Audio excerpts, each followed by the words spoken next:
Alright, you smart cookie. See if you can solve these 7 riddles with a twist. So, you think you can crack any riddle out there? Not so fast. These riddles may look easy enough at first glance, but once you find out the correct answer, you'll be beating yourself up for not paying closer attention to the details. Can you be really attentive and think outside of the box? Let's find out. Riddle number 1. The secret password. Matt wants to get into a private club, but the entry requires a password that he doesn't know. So, he steps off to the side and eavesdrops on entering club members giving the password. When one club member walks up to the door, the bouncer says 12. She replies 6 and is let in. Then another member comes to the door. This time, when the bouncer says 6, the man replies 3 and gets in. Matt's sure that he sees the pattern and walks up to the door. The bouncer says 10, and Matt replies 5. To Matt's surprise, the bouncer doesn't let him in. Can you figure out what Matt should have said to get in? You have 10 seconds to think about it.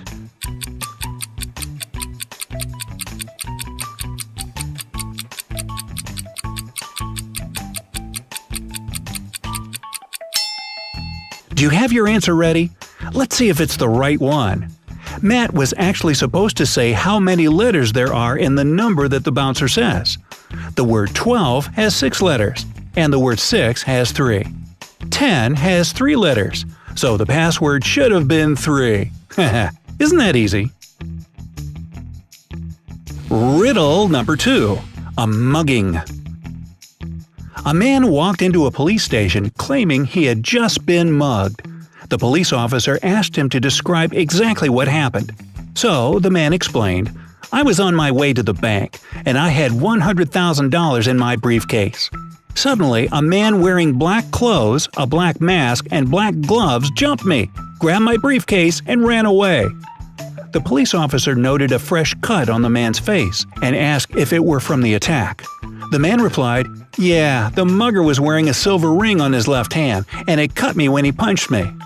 The police officer immediately knew that the man was lying. How did he figure it out? Time's ticking.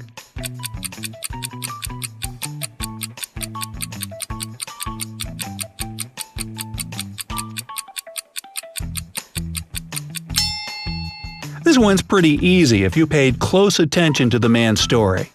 You probably remember that the so-called victim said that the attacker was wearing black gloves, right? So even if the ring had cut his face through the glove, how could the man know whether the mugger's ring was made out of gold or silver or any other material? Liar, liar, pants on fire. Riddle number 3. Jack's dilemma. Jack has a lion, a lamb, and a bale of hay. He wants to cross a river, but there's only one boat, and it can't hold the weight of more than 2 items at a time. Jack also has to make sure that the lion doesn't eat the lamb, and that the lamb doesn't eat the hay. How can poor Jack get to the other side of the river with all 3 objects safe and sound? You have 10 seconds to find a solution.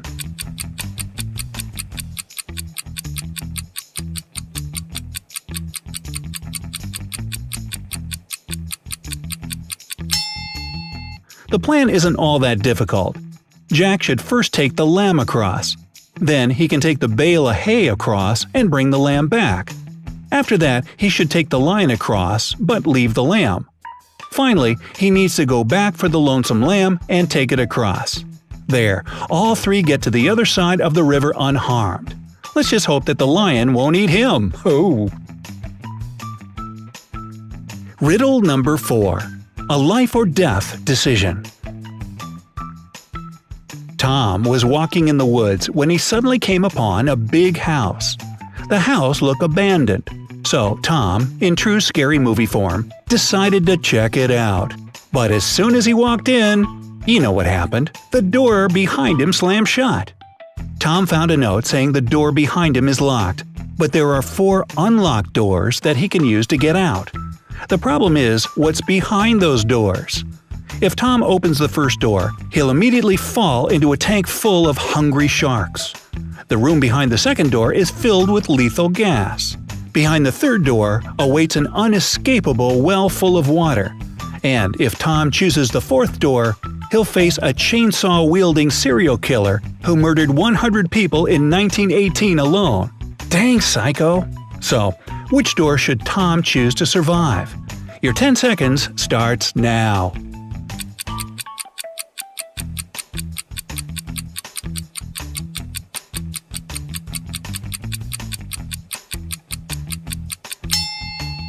What a choice to make, huh? Looks like death is behind each one. Well, death is waiting behind each door, except for the last one. Although the killer sounds like the last thing you'd want to choose, he was slaying people a century ago. So Tom will probably just be met by a dusty old skeleton covered in cobwebs. Harmless. Well, unless you don't like dust or spiders. Riddle number 5. Card trick. Adam is given a deck of 52 cards. He knows that there are 13 cards facing up, while the rest are facing down in a random order. He needs to create 2 piles with the same number of cards facing up. Oh, and Adam is blindfolded and can't see a thing. So, how can he do it?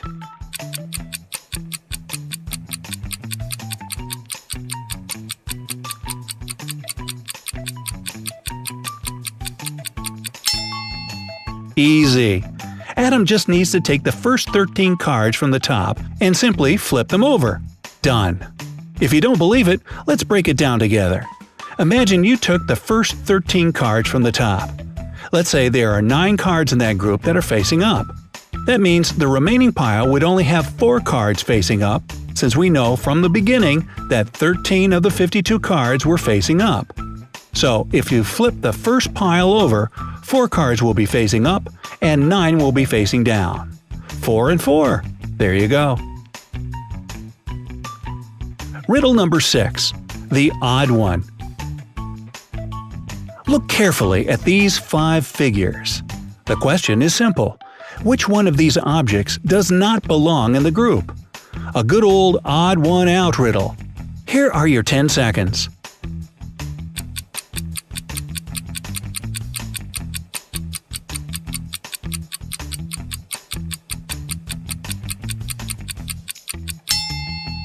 Did you figure it out? Get it?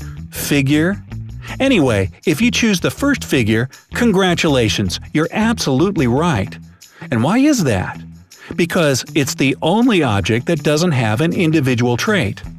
The second one is round, which is different from any other shape. The third object doesn't have an outline around it.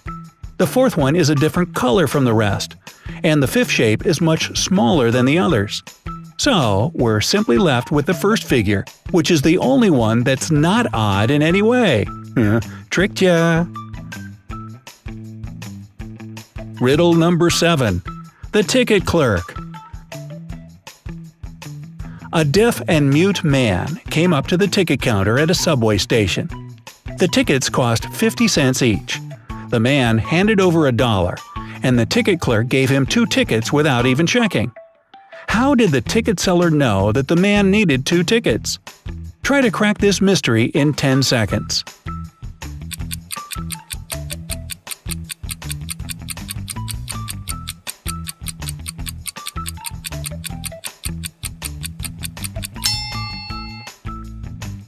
Ready or not? Here's the answer.